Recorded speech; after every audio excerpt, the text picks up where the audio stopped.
믿음으로 세워지는 교회라는 제목으로 하나님 말씀 증거할 때 오늘도 많은 은혜를 받으시기 바랍니다. 교회의 역사를 돌이켜보면 교회가 쇠퇴했던 시기가 있었고 또 왕성했던 시기가 있었습니다. 그런데 여기서 쇠퇴하고 또 왕성했다라고 하는 기준이 지극히 세상적 관점이라는 것입니다. 우리 지난 주일에 김남현 선교사님 오셔서 말씀하셨다시피 교회의 역사 또 선교의 역사는 그 어느 때도 죽은 적이 없습니다. 여러분 기억나시죠? 말씀하신 거 지난주에 죽었던 적이 없어요. 근데 우리가 볼 때는 어느 시기에는 교회가 죽었고 혹은 선교가 죽었고 또 어느 시기에는 교회가 활발하게 일어났고 또 선교가 일어났고 우리 눈에는 그렇게 보일지 모르겠지만 성령님은 언제나 살아 역사하시고 지금도 우리와 함께 하시기 때문에 사실은 죽었던 적이 없는 거예요. 그래서 우리 안에 살아 역사하시는 성령님 붙들고 믿음으로 온전히 신앙생활을 하게 되면은 그것으로 인해서 교회의 역사는 왕성하게 이루어지게 되는 것입니다. 근데 사람들은 보통 외형을 보게 되죠. 그래서 교회의 수가 많아지고 성도들의 수가 넘쳐나게 되면은 야, 교회가 이제 이 시대에 왕성하게 일어난다 그렇게 생각을 합니다. 그러나 외형이 아무리 번지르르 해도 성령님을 온전히 붙드는 온전한 신앙이 아니면은 그 다 소용이 없는 것입니다. 속빈 강정과도 같은 것입니다. 성령님은 예나 지금이나 변함없이 역사하시는데 사람들이 그 성령님의 영향력을 제대로 행사하는가 하면은 그렇지 못할 수도 있는 것입니다. 그래서 저는 현재 교회가 심각한 딜레마에 빠져 있다고 생각을 합니다. 여지껏 많은 교회들이 하나님의 축복을 외쳐왔습니다. 교회가 하나님의 축복을 외치는 것은 마땅히 해야 될 사명입니다. 그런데 그 외치는 축복의 내용들이 가관이었더라는 거예요.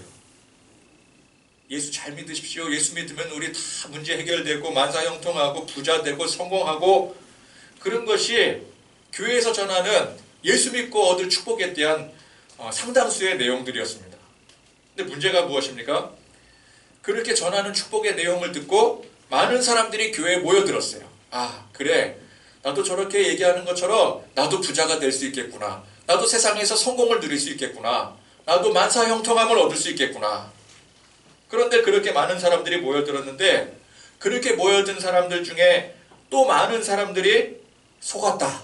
그리고 등을 돌리고 떠나게 되더라는 거예요. 어지간한 사람들은 교회를 나와서 교회를 이렇게 열심히 다니고 또 기도하라 그래서 기도 열심히 하고 또 헌금 많이 하면 복 받는다 그래서 헌금 많이 하고 헌신했는데 그런다고 해서 세상에서 부자 되고 건강 얻고 만사형통이 말하는 대로 다 잘 되지 않는다는 사실을 알게 되는 거예요. 다 알게 되지 않겠습니까? 제가 어렸을 때 그 만화 잡지에서 봤던 4컷 만화가 생각이 나요. 그 내용이 무슨 내용이었냐면은 첫 번째 컷. 야, 철수야. 너 요새 왜 교회 안 나오냐? 영수가 그랬어요. 영수가. 그랬더니 이제 철수가 그럽니다.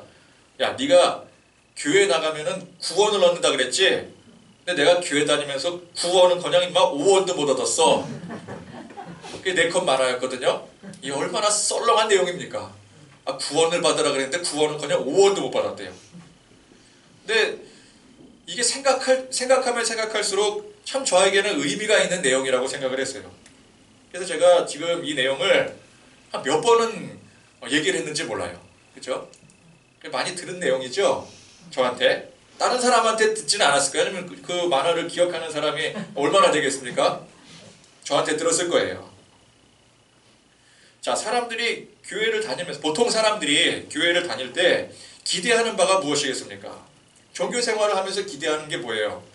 열심히 뭐 불교를 믿던 아니면 뭐 천주교를 믿던 아니면 뭐 어디를 가든 간에 종교 생활이라는 거를 내가 열심히 했어. 근데 교회를 나왔으니까 교회 생활 열심히 해서 하나님 앞에 복을 받게 되면은 내가 지금보다 이전보다도 내 돈을 버는데 돈도 더 잘 벌게 될 것이고 또 세상에서 성공도 하게 될 것이고 또 부자 되고 병도 고치고 또 자녀도 잘 되고 그러니까 9원도 없고 10원도 없고 100원, 뭐 1000원, 뭐 100만 원, 뭐 1억 대부분 이제 그런 식의 기대를 가지고 종교 생활을 신앙 생활을 하게 됩니다. 그런데 근데 그렇게 이제 막연한 기대감을 가지고 그냥 뭐 별 생각 없이 다니면은 모르겠지만 또 몇몇 이제 생각 있는 사람들 또 경험을 해본 사람들은 보니까 그래요.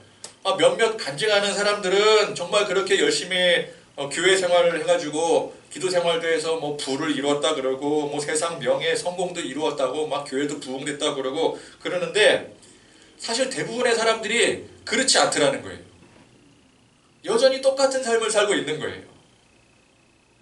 나도 열심히 교회 다녔는데 나도 열심히 봉사했는데 나도 지금까지 교회에다가 바친 헌금만 해도 그거 다 긁어 모으면은 건물 한 채 올릴 것 같은데 기도도 열심히 했잖아. 기도 한국교회 기도 얼마나 열심히 하라고 다그칩니까? 나 기도 열심히 했는데 근데 왜 나는 복을 못 받습니까? 물어보면은 그만한 열심히 안 됐대 또. 아무리 생각해도 나보다 열심히 좀 부족한 사람이 또 잘 되는 거 보면은 또 그건 아닌 것 같고 그런 생각이 들지 않겠습니까?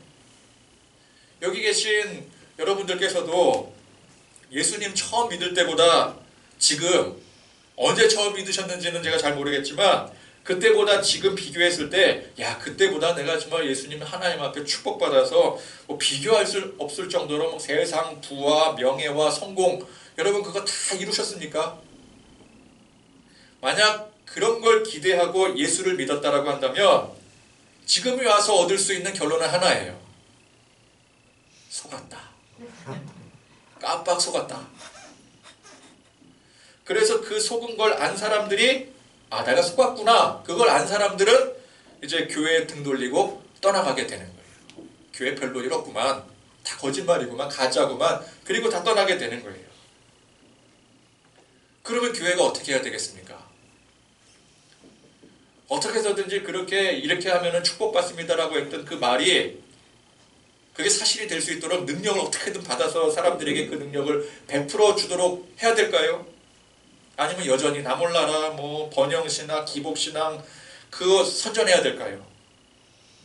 그런 게 아니라 교회는 그런 게 여러분들이 생각하는 그것이 교회에서 말하는 축복이 아니라고 바르게 정정해서 가르쳐줘야 되는 거예요.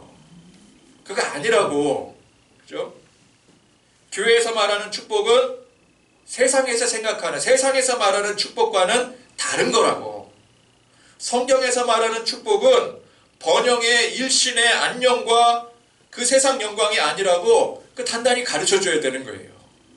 만약에 교회 여러분들 들어왔는데 교회 나와서 종교생활 열심히 해서 세상에서 복락 얻고 또 뭐 부자 되고 뭐 하는 일 잘 되고 뭐 병고침도 받고 그런 걸 기대하고 여러분들 교회 나오셨다면은 죄송한 얘기지만 교회가 주는 축복은 그게 아니라고. 잘못 아신 거라고. 그거를 정정해서 제대로 알려줘야 되는 거예요. 그냥 뭐 사람들이 그런 기대를 갖다가 뭐 제풀에 지쳐서 돌아가든 뭐 그 상관없이 그냥 무조건 교회 오면 축복받는다. 그거 선전할 게 아니라. 그런데 가만 보니까 그런 노력을 그렇게 많이 기울이지 않은 것 같아요. 뭐 아예 안 한 것은 아니지만 대체로 뜬구름 잡는 것 같은 번영신학의 기복신앙을 기반으로 한 유사복음을 외치기만 할 뿐이었습니다. 저는 그런 과정을 제 피부로 겪어왔어요.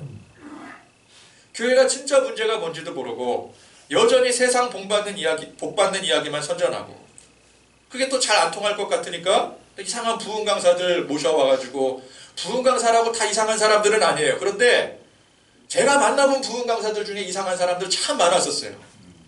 그런 사람들을 모셔다 놓고 또 이게 진짜라고 또 막 부풀려서 선전하고 제가 또 만났던 모셨던 어떤 분은 참 이 성경 말씀의 진리의 복음을 잘 전파하셨던 분이셨어요. 성경은 좀 별렸지만 그래도 어쨌건 간에 이 복음 하나만큼은 제대로 전하리라 그 마음 가지고 복음을 열심히 전하다가 거기까지는 좋았는데 복음 열심히 전하는데 여러분 그거 얼마나 좋은 일이에요. 교회가. 그죠?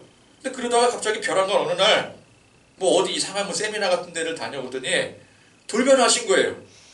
그랬더니 이제부터는 이제 복음은 이게 진짜가 아닌 것 같다. 세상에서 잘 되고 또 병 고침 받고 사람들이 들어올 때 뭔가 이렇게 교회에 기대하고 있는 그런 기대치들이 있는데 그런 것들이 다 충족이 되어지는 그런 목회를 해야 되겠다라고 방향을 틀어서 세상 복을 전하는 그런 사람도 봤어요.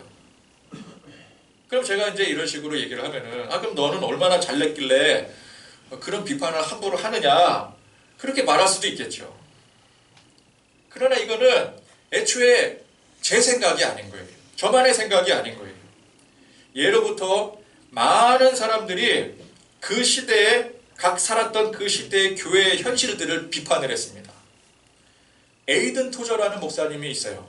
A.W. 토저라고 흔히들 알고 있는데 이 에이든 토저라는 목사님은 1897년에 태어나서 1963년에 돌아가신, 그러니까 20세기 초중반에 미국에서 목회를 하셨던 분이십니다.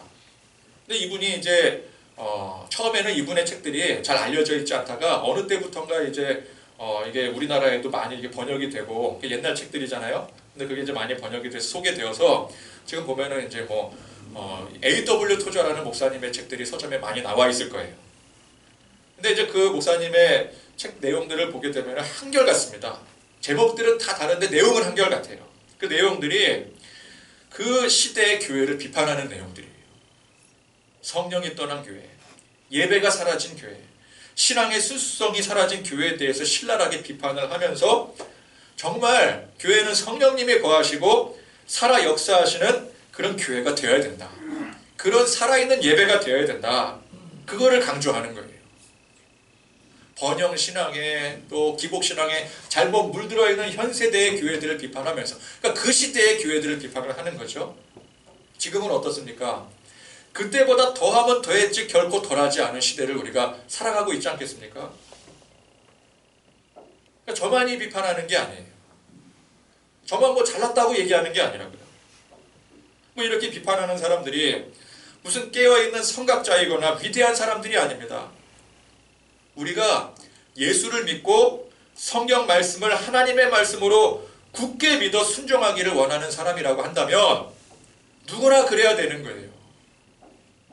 성경 말씀의 진리에 너무나 동떨어져가는 이 세상에 대해서, 또 그 세상적인 교회에 대해서 비판적 사고를 갖는 게 그것이 당연한 일이 되어야 되는 것입니다.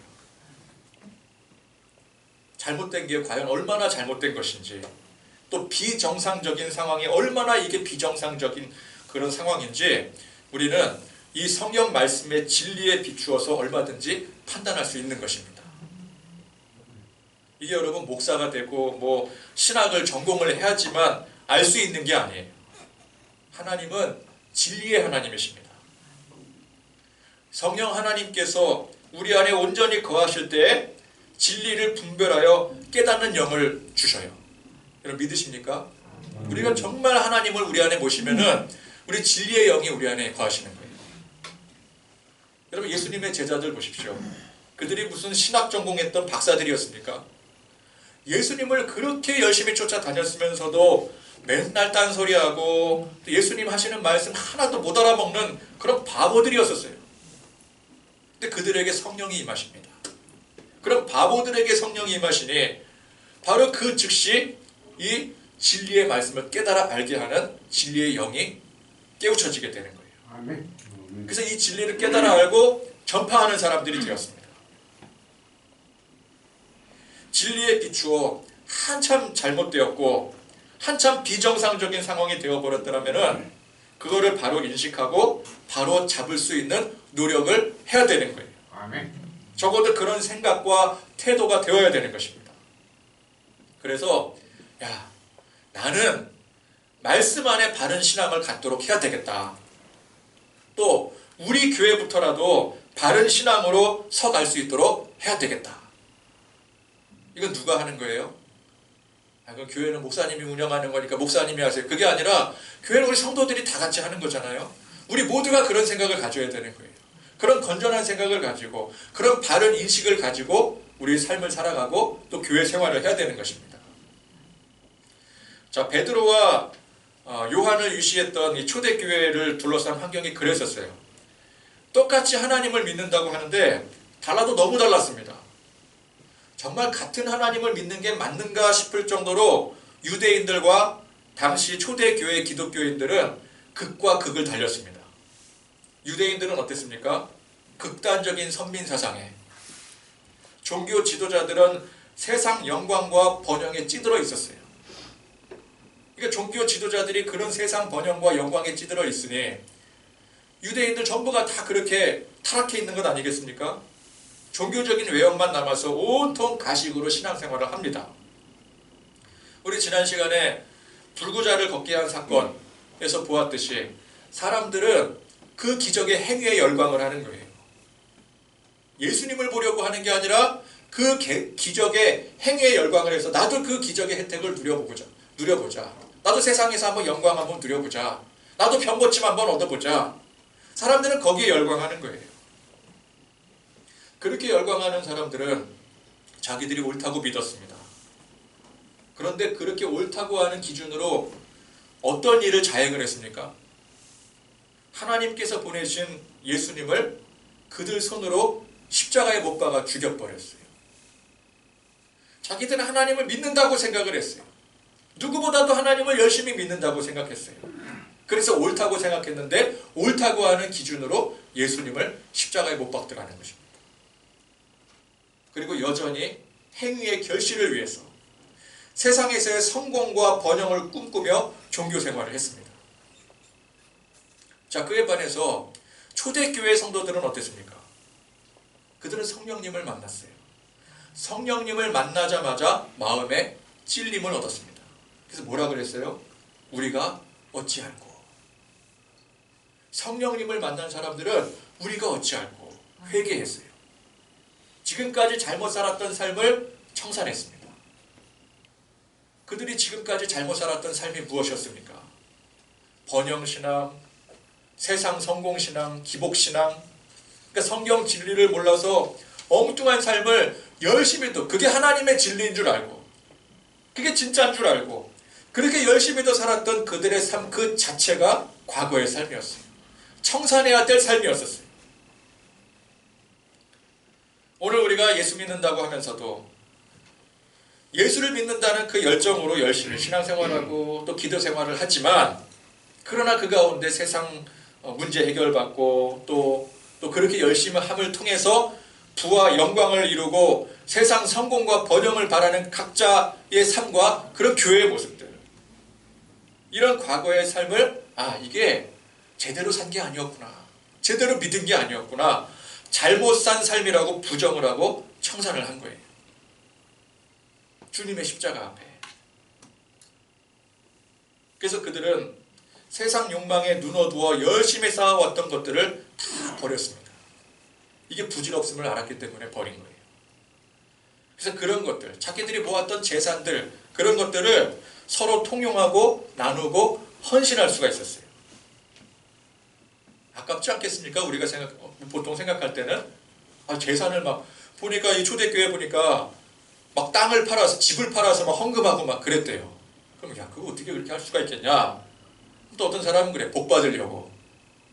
그렇게 하면은, 그렇게 많은 것을 하나님 앞에 드리면은 그만큼 또 그 이상의 100배, 60배, 30배 또 결실을 맺게 될 테니까. 땅을 100평을 드리면 200평을 받게 될 테니까. 그죠? 근데 그러려고 이들이 헌신하고 나눈 게 아니었어요. 주님을 만나고 나니까 주님 앞에 그런 것들이 아무것도 아님을 알게 된 거예요. 전부 다 부질없는 것임을 알게 되었기 때문에 그걸 나눌 수가 있었던 거예요. 아낌없이. 그거를 나눴을 때 그 행위의 결실로 나중에 큰 보답을 받으려고, 복 받으려고 그런 게 아니에요. 여러분, 재물 모으고 세상에서 영광 누리는 것을 참 기쁨으로 알던 사람들이 이제는 주님의 이름으로 모여서 하나님을 찬미하고 예배하는 것을 참 기쁨으로 알게 되었더라는 것입니다. 예수 십자가의 보혈로 죄 씻음을 받은 것이 가장 큰 축복이자 이것이 전부임을 깨닫게 되어서, 이것이 진짜 축복이구나.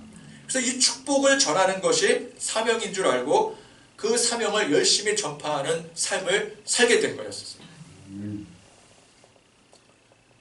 여러분, 세상에서 제일 재밌는 게 뭔 줄 아십니까? 세상에서 뭐가 제일 재밌던가요? 우리 주 안에서 말고 세상에서. 세상에서 제일 재밌는 거는 뭐니 해도 돈 모으는 거예요. 그죠? 여러분, 돈 모으는 것보다 더 재밌는 거 여러분 해보셨어요? 세상 제일 재밌는 게 돈 모으는 거예요. 부동산을 통해서건, 이 아멘은 제가 전제를 달았잖아요. 주 안에서 말고 세상에서. 그죠? 정확하게 아시기 때문에 아멘을 하신 거예요. 정확한 거예요. 이거는 세상에서 돈 모으는 것보다 재밌는 게 없어요. 그죠? 그 사람들이 부동산을 하고 또 뭐 주식을 하고 또 뭐 비트코인에 투자를 하고 아니면은 뭐 그런 거 아니더라도 뭐 열심히 땀을 흘려서 일해서 돈을 그냥 뭐 차곡차곡 이렇게 모으게 되면은 그게 얼마나 재밌는지 몰라요. 돈 모으는 게 얼마나 재밌어요. 내 통장 안에 이 잔고가 이렇게 차곡차곡 쌓여가는 게 그걸 보기만 해도 막 흐뭇해지잖아요. 안 먹어도 배불러요. 자린고비가 될 수 있어요. 나는 뭐 굴비 같은 거 그냥 천장에다 매달아 놓고 그거 안 먹어도 보기만 해도 배불러. 왜? 그 사람 부자니까. 그런 거예요. 자린고비가 그런 거예요. 세상에서 제일 재미있는 놀이가 돈 모으는 놀이입니다. 딱지치기, 그 오징어 게임 이런 게 아니에요. 돈 모으는 게 제일 재밌어요. 근데 돈으로 1등을 해보질 않았잖아요. 그죠? 여러분 여기서 돈 모으는 걸로 1등 해보신 분 계십니까? 없잖아요. 그죠? 그러니까 1등 할 때까지는 그게 그냥 무한히 재밌는 거예요. 영원히 재밌을 것 같아요. 왜? 1등을 아직 못 해봤으니까. 또 내가 막 능력이 있고 그 능력으로 인해서 사람들이 막 모여들어서 영광을 얻으면 이것도 얼마나 재밌습니까? 그냥 사는 게 즐겁고 천국이 전혀 부럽지 않을 거예요. 그러나 그게 과거의 재미요 영광이라는 거예요. 예수님을 몰랐을 때는 그게 제일 재밌었어요. 예수님을 몰랐을 때는 그게 세상에서 얻을 가장 큰 영광이었었어요. 그런데 우리가 예수님 믿고 성령 받은 이상 그런 것들이 더 이상 우리를 재미있고 즐겁게 해주지 않습니다. 원래 돈이건 명예건 그래요. 정점을 찍어버리면은 그 다음부터는 하나도 재미가 없어요. 저는 어떻게 알게요? 여러분도 다 아는 사실이에요. 예수님 만나면 그거 자동으로 깨달아 알게 되어져요. 예수님을 만나지 못하면 그걸 몰라서 여전히 세상에서 방황하는 거예요. 돈이건 명예건 정점을 찍어버리면 그 다음부터 하나도 재미없어요. 여러분 빌 게이츠 같은 사람에게 돈 모으는 재미가 여전히 재미있겠습니까? 스트레스 될걸요? 1등을 하는 순간 의미가 없어져 버리는 거예요. 1등을 하는 순간 모든 게 다 허무해져 버리는 거예요. 여러분 정말 내가 가지고 싶은 거 막 있잖아요. 뭐 이렇게 막 가지고 싶어. 근데 그거를 어떻게든 뭐 어렵게 그걸 소유를 하게 되었어요. 갖게 되었어요. 그걸 갖게 되었을 때 내가 그동안 그 가지고 싶다 하는 그 마음만큼의 그 만족감을 여러분 느낄 수 있었더랍니까? 그렇지 않더라는 거죠. 그만큼 또 다른 허무가 밀려오는 거예요. 야, 내가 이렇게 가지고 싶은 거 가졌다. 정말 처음 집을 장만해보지 못한 사람이 열심히 노력해서 집을 장만을 했을 때, 그 당분간은 그 좋은 마음이 얼마 갈지는 모르겠지만 그게 오래 가지를 않아요. 그만큼의 허무감이 또 밀려오는 거예요. 더 큰 것을 자꾸만 바라게 되는 거예요. 그래서 계속해서 갈망하게 되는 거죠. 그거를 우리는 예수님을 만난 순간 알아차리게 되는 겁니다. 결국 공허하게 의미 없어져 버리는 허무한 것들에서 거기서 재미와 기쁨을 누리는 것이 아니라 하나님께서 우리에게 주시는 참 은혜에서 진짜 재미와 기쁨을 느끼게 되는 거예요. 돈 모으는 게 이제는 재밌는 게 아니라 복음으로 한 영혼이 돌아오는 게 그게 진짜 재미있고 기쁜 일이 되는 거예요. 받은 능력으로 사람 끌어모으고 영광 누리는 게 재밌는 게 아니라 그 능력으로 복음 증거에서 한 영혼이라도 더 예수 믿게 하는 것이 그것이 진짜 의미가 되는 것입니다. 우리 지난주에 김남일 선교사님이 그러셨잖아요. 처음에 젊었을 때 처음 선교에 나갔을 때는 선교 나갔을 당시에는 그런 마음이었다고 했었어요. 여기서 얼마간 경험을 쌓고 돌아와서 그 경험을 바탕으로 이제 목회를 제대로 또 성공한 목회를 해야 되겠다. 그런 마음으로 선교를 나갔다고 했었어요. 그런데 그런 마음으로 나갔던 분이 여지껏 돌아오지 않고 그 현장에서 계속해서 선교하는 이유가 무엇이겠습니까? 거기서 진짜 인생의 재미와 기쁨과 참 의미를 알게 되었기 때문이에요. 그분은 돈 모으고 교회 부흥시켜서 영광 얻는 것보다 현지의 그 한 영혼 한 영혼이 돌아오는 게 너무 기쁘고 즐겁기 때문에 거기에 계속 있는 거예요. 참 기쁨을 찾은 거죠. 베드로와 요한이 이 불치병자를 고친 그 능력 앞에 모인 사람들 앞에, 이 사람들이 다 그 능력을 보고 모인 것 아니겠습니까? 근데 그 사람들 앞에 당당하게 이 십자가의 복음을 전파했습니다. 뭐라고 전파해요? 회개하고 돌이켜 죄사함을 받아라. 너희들 회개해야 된다. 그들이 행했던 그 놀라운 그 기적으로 얼마든지 영광을 얻을 수가 있었어요. 이를 바탕으로 교회가 정말 편안하게 세상 속에서 승승장구할 수 있었어요. 사람들이 막 모여들잖아요. 그럼 그들의 삶과 교회가 세상에서 영광을 얻고 칭송받으면서 큰 번영을 누릴 수 있었을 거라고요. 그런데 그들은 그렇게 하지 않았습니다. 교회가 쉬운 길을 충분히 갈 수 있었는데 그렇게 하지 않았어요. 당장 회개부터 하라고 찬물을 끼얹어 버렸어요. 너희들이 죽인 예수님께 잘못을 인정하고 회개해라. 이렇게 얘기를 했어요. 자, 이 말이 무슨 뜻입니까?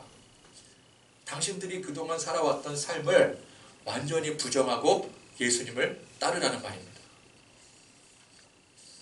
그럼 유대인들의 자부심이 얼마나 대단합니까?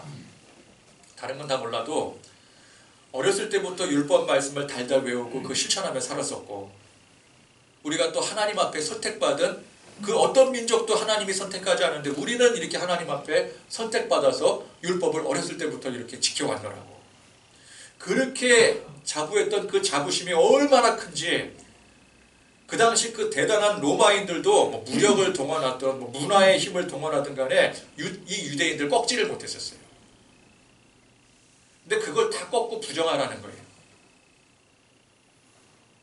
그들은 그 중심을 가지고 예수님을 십자가에 못 박았잖아요. 근데 그 예수님 앞에 회개해라.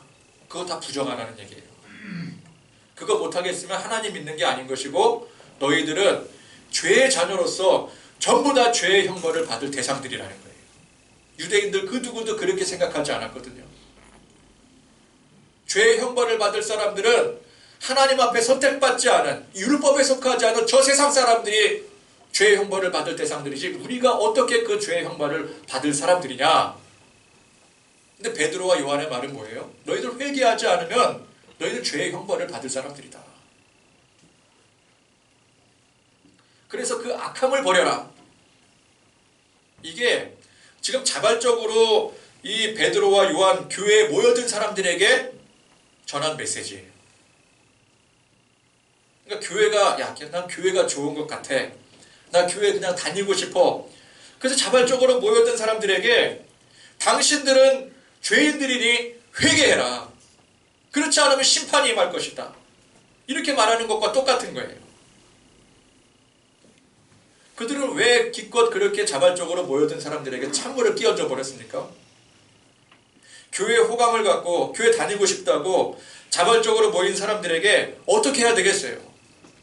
정말 친절하게 대해주고 안내해주고 여러분들 뭐 고민하는 것들 모든 거 다 교회에 와서 다 풀으시라고, 다 해결해 줄 거라고 용기를 북돋아주고 희망찬 메시지를 전해야 그게 도리이지.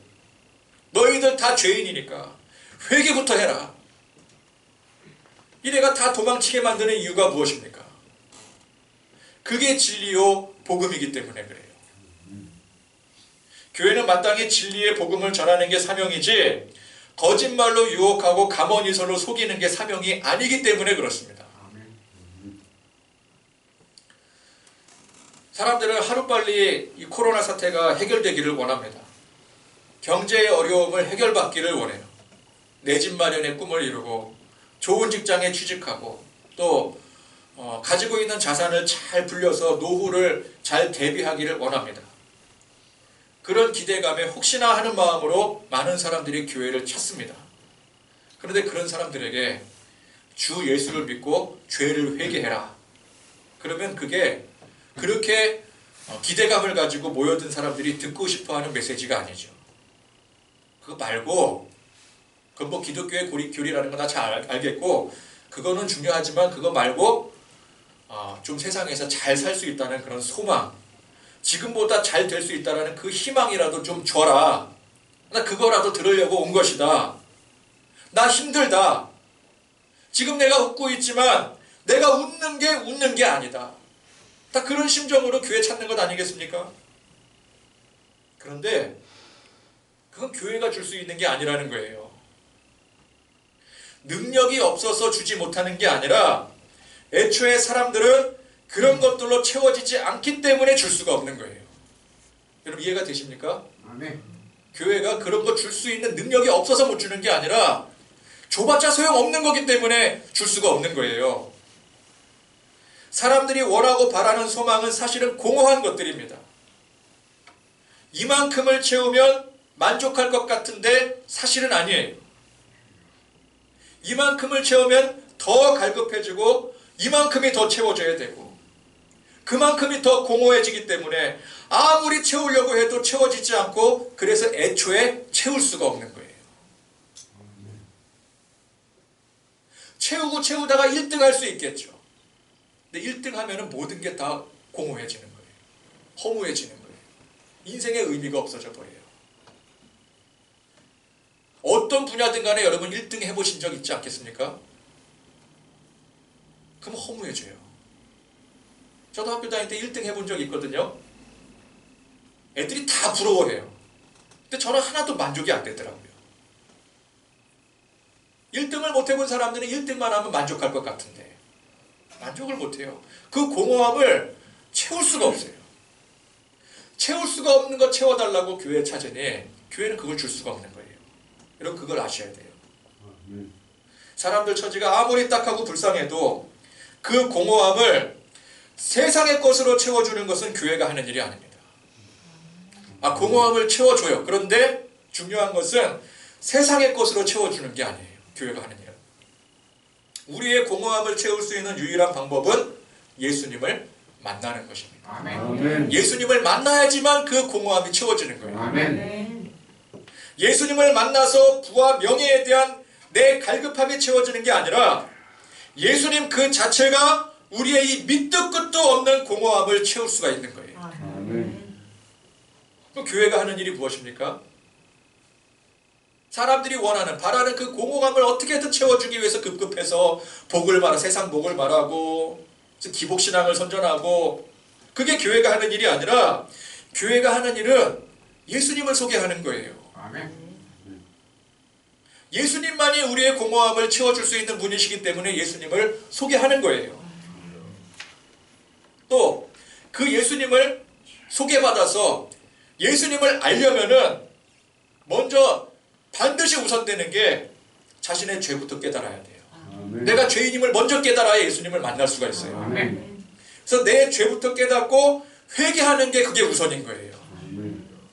그래서 교회 오는 사람들에게 예수 믿고 회개하라는 메시지를 전해야 되는 거예요. 그게 교회가 할 수 있는 유일한 길이에요. 그게 교회가 사람들에게 줄 수 있는 유일하지만 전부인 소망인 거예요. 아멘. 그게 진짜예요. 아멘.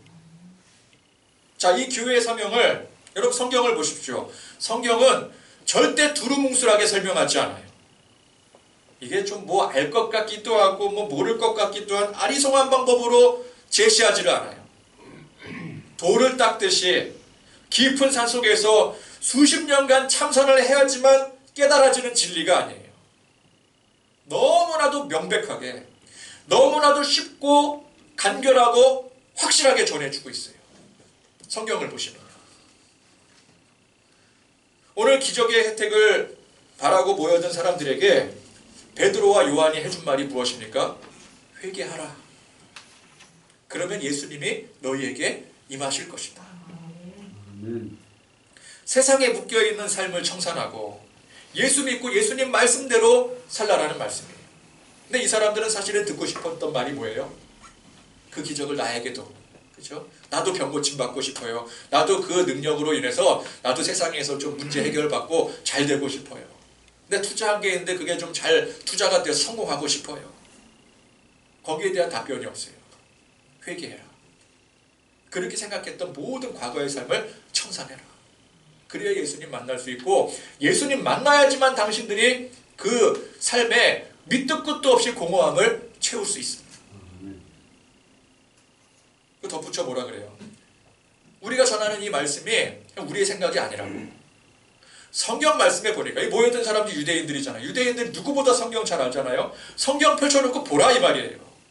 오늘 말씀이 뭐예요? 성경 펼쳐놓고 보니까 이 말씀이 모세가 했던 말씀이었고 사무엘을 비롯한 모든 선지자들이 했던 말씀이라는 거예요. 여러분, 이보다 더 명백한 메시지가 어디 있습니까? 구약 성경에서부터 모세도 강조했고 모든 선지자들이 다 강조를 해왔고요. 예수님도 3년간이나 계속 대중들에게 또 제자들에게 말씀하셨던 것들이었고, 또 베드로와 요한이 이렇게 강조를 하고, 이어서 바울이 또 강조하고, 한결같이 이들이 강조하는 메시지가 뭐예요? 예수 믿어야 된다. 회개하고 죄사함 받아야 예수님 만날 수 있다. 아멘. 그게 참된 복이다. 그거를 가르치고 있는 거예요, 성경이 우리에게. 그래서 하나님의 구원받은 자녀로서 우리는 이미 복을 다 받은 것입니다. 아멘. 여러분, 복 받으려고 교회 나오지 마세요. 우리가 예수 믿은 이후로 이미 복은 다 받은 거예요. 아멘. 전부 다 받았어요. 아멘. 하나님은 우리에게 복을 찔끔찔끔 주시는 분이 아니세요. 하나님이 우리를 자녀로 인정하셨잖아요. 근데 이제 부모님들 중에서도 이렇게 자녀들의 이제 미래를 생각을 해서 다 안 주고 이렇게 조금씩 주잖아요. 그건 이제 인간이니까 그래요. 부모가 자녀를 컨트롤을 못 하잖아요. 근데 우리 하나님은 우리 인간과 똑같은 분이십니까? 아니요, 우리 하나님 전능하신 분이세요. 하나님은 모든 걸 다 하나님의 뜻과 계획대로 인도하시는 분이세요. 그래서 우리 하나님은 째째하게 그냥 내가 너를 자녀로 삼았지만 그러나 조금씩 그렇게 복 주시는 분이 아니세요. 우리 하나님은 우리를 자녀 삼으신 그 순간부터 이미 모든 복을 다 풀어주셨어요. 아멘. 그 모든 복이 뭐예요?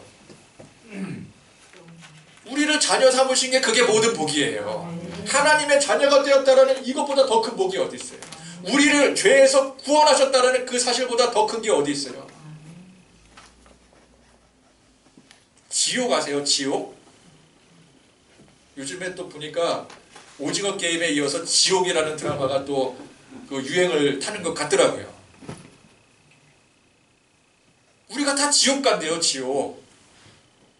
그 무시무시한 지옥을 갈 수밖에 없대요. 그런데 지옥 갈 그 형벌에서 천국으로 우리를 구원해 주셨어요. 아멘. 이거는 우리가 열심히 신앙생활 어떻게 하는가 내가 잘 보고 나중에 판단해서 널 천국에 올려보내줄게 이게 아니라 예수를 믿은 그 순간부터 우리를 이미 천국 백성으로 인을 치신 거예요. 아멘. 그러니까 우리가 앞으로 내가 행동거지 좀 잘못해갖고 지옥 가면 어쩔까 그 걱정하실 필요가 없는 거예요. 하나님이 우리를 천국 백성으로 만들어 주셨다니까요. 이거보다 더 큰 복이 어디 있어요? 우리는 이미 모든 복을 다 받은 존재예요. 아멘. 복 받기 위해서 기도하는 존재가 아니에요. 복 받기 위해서 헌금하고 복 받기 위해서 교회 나오고 헌신하는 사람들이 아니에요. 그래서 우리는 이미 이 복을 다 받았기 때문에 이 복을 세상에 전하는 복음의 사명을 감당하는 것이 복된 자녀로서 성도로서의 사명이요 교회의 사명인 것입니다. 아멘. 여러분, 우리가 사는 세상이 여기가 끝이라고 한다면 우리가 사는 동안 세상에서 부자 되고 성공하고 잘 살아야 되겠지만 우리는 이미 천국 백성이 되었어요. 여기가 끝이 아니에요. 그래서 다시 오실 예수님을 기다리는 사람들이에요. 그래서 우리의 삶은 예수님을 기다리며 예비하는 삶이 되어야 되는 것입니다. 자, 이게 십자가의 복음의 교리거든요. 이걸 어렵게 비틀어 놓은 것도 아니고 특별한 사람만 공부를 해야지 아니면 혹은 산속에 들어가서 열심히 기도해야지만 말씀 받아서 깨닫게 되어지는 그렇게 만들어진 게 아니에요. 누구든지 예수 믿으면 멸망치 않고 영생을 얻게 하시는 거예요. 어린아이들도 쉽게 알 수가 있는 거예요. 주일학교 학생들도 여러분 예수 믿으면 천국 가요? 그러면 아멘 하면 되는 거예요. 근데 근데 왜 자꾸 세상 성공의 번영의 복을 주장을 합니까? 거기에 무슨 그렇게 한이 맺혀 있는지 그렇게도 집착을 합니까? 교회는 제가 가만 보니까 사람들이 돌고 돌더라고요. 교회의 앞뒤가 안 맞는 허술한 말들에 실망한 사람들이 빠져나가게 됩니다. 대거 빠져나가게 돼요. 근데 빠져나가면 교회가 망해야 될 것 같은데 그걸 잘 모르는 또 세상 사람들 중에 또 실망하고 시리에 빠진 사람들이 교회에 대해 또 막연한 기대감을 가지고 들어오네요. 또 나가고 들어오고 하는 거예요. 또 그렇게 들어온 사람들이 또 듣고 보니까 또 이게 앞뒤가 안 맞네. 그래서 실망해가지고 또 빠져나가고. 그럼 또 잘 모르는 사람들이 또 새로운 사람들이 또 들어오게 되고. 그래서 돌고 돌아요.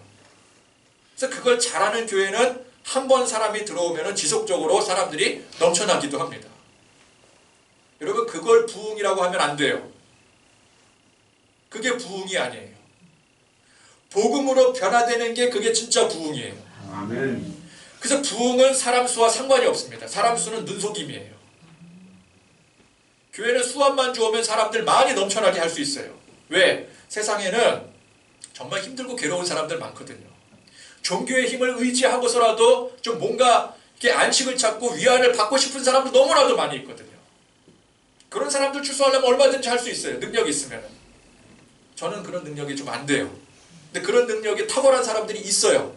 그런 사람들이 한번 그 능력을 떨쳐내기만 하면은 교회는 순식간에 부흥할 수가 있어요. 근데 거기에 속으면 안 돼요. 그건 숫자 노름이에요. 부흥은 사람 수와 전혀 상관이 없습니다. 왜? 모여든 사람들이 다 복음으로 변하는 게 아니기 때문에 그래요. 사람 숫자가 교회에 와서 앉는다고 그 사람들이 다 예수님 만나는 게 아니기 때문에 그래요. 예수님은 내 믿음의 고백으로 만나는 거예요. 아멘. 내 신앙 고백으로 만나는 거예요. 아멘. 그래서 진짜 예수님을 만나고 영접한 사람만이 복음으로 변화되는 것입니다. 아멘. 그렇기 때문에 부흥은 교회에 모여든 사람 숫자와 전혀 아무런 상관이 없는 것입니다. 그런데 사람들은 그 숫자와 규모에 현혹이 되어집니다. 그게 부흥의 척도가 되고 교회의 기준이 되어집니다. 그런 게 교회의 기준이 되다 보니까 어떻게 해요? 복음을 전하긴 하는데 여기에 열을 올리지를 않아요. 복음이 형식이 되어버리고 규모의 확장이 핵심이 되어버리게 되는 거예요. 여러분, 우리는 교회 열심히 다녀서 예수님 덕분에 세상 복을 받을 작정하지 말고 예수 제대로 믿어서 사명 감당할 작정을 해야 됩니다. 아멘. 아직도 세상이 더 좋고 세상 일이 더 우선이라면은 우리는 아직 회개가 끝난 게 아니에요. 거짓말하고 도둑질하고 그래서 그런 죄가 생각이 나서 그 죄를 회개하는 그게 회개가 아니에요. 아직도 예수 믿기 이전에 그 세상에 묶여있는 삶을 그걸 청산하지 못해서 그대로 머물러 있는 것을 그 묶음을 다 풀어버리고 예수 사람으로 완전히 옮겨오는 것이 이게 회개예요. 아멘. 눈에 보여지는 죄를 깨닫고 그 죄를 고백하는 게 그게 회개 아니라고요.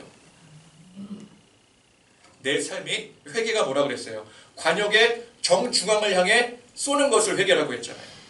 관역의 올바른 관역의 정중앙에 그 타겟을 조정하는 게 그게 회개예요. 여러분, 우리가 이 진리의 말씀 앞에 이 복음의 진리 앞에 내 과거의 부질없는 것들을 지금도 여전히 내 안에 찌꺼기 같은 그 부질없는 것들을 버리고 또 버리고 그래서 진리의 복음으로 살아가실 수 있는 그런 저와 여러분들 되시기를 간절히 소망합니다. 아멘. 말씀 생각하시면서